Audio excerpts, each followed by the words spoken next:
ಜಾನಪದಕ್ಕೆ ಅದೇ ಆದಂತ ಪರಂಪರೆ ಮತ್ತು ಕಲೆ ಮತ್ತು ಸಂಸ್ಕೃತಿ ಇದೆ. ಮತ್ತೆ ಅಷ್ಟೇ ಅವರು ಅದನ್ನ ತಾತ್ಕಾಲಿಕವಾಗಿ ಒಂದು ಮನರಂಜನೆಗಾಗಿ ಜಾನಪದವನ್ನ ಹುಟ್ಟಾಕಿಲ್ಲ.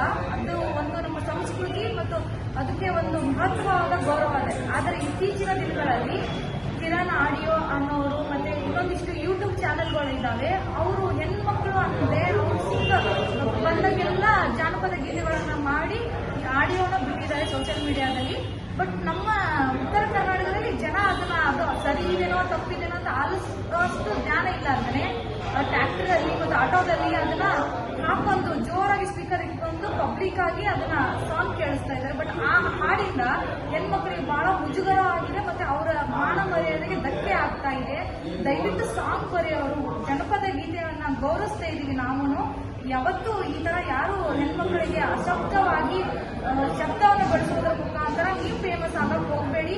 ದಯವಿಟ್ಟು ನಾವು ಇವತ್ತು ನಾವು ಮಹಿಳಾ ಆಯೋಗಕ್ಕೆ ಒಂದು ಮನವಿ ಮಾಡ್ಕೊಂಡಿದೀವಿ. ಆ ಸೋಷಿಯಲ್ ಮೀಡಿಯಾದಿಂದ ಅವನ ಹಾಡುಗಳನ್ನ ಡಿಲೀಟ್ ಮಾಡಬೇಕು ಮತ್ತು ಅವ್ರ ಮೇಲೆ ಕಾನೂನು ಕ್ರಮಗಳನ್ನು ಜರುಗಿಸಬೇಕು. ಮತ್ತೆ ಇದೇ ರೀತಿ ಯಾರೂ ಆ ತರ ಬರೀಬಾರ್ದು ಅಂತ ನಾವು ಮನವಿ ಮಾಡ್ಕೊತಾ ಇದ್ದೀವಿ.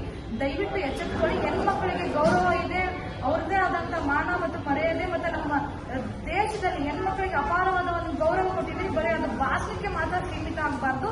ಯಾರು ಈ ತರ ಕಾರ್ಯಕ್ರಮಗಳನ್ನು ಹಾಡು ಬರೆಯೋದ್ರ ಮುಖಾಂತರ ಪಬ್ಲಿಸಿಟಿ ಮಾಡ್ತಾರೆ ಅವ್ರ ಮೇಲೆ ಕ್ರಮ ಜರುಗಿಸಬೇಕು ಅಂತ ನಾವು ಮನವಿ ಮಾಡ್ಕೊಳ್ತಾ ಅದನ್ನು ಮಾತಾಡ್ತೀವಿ.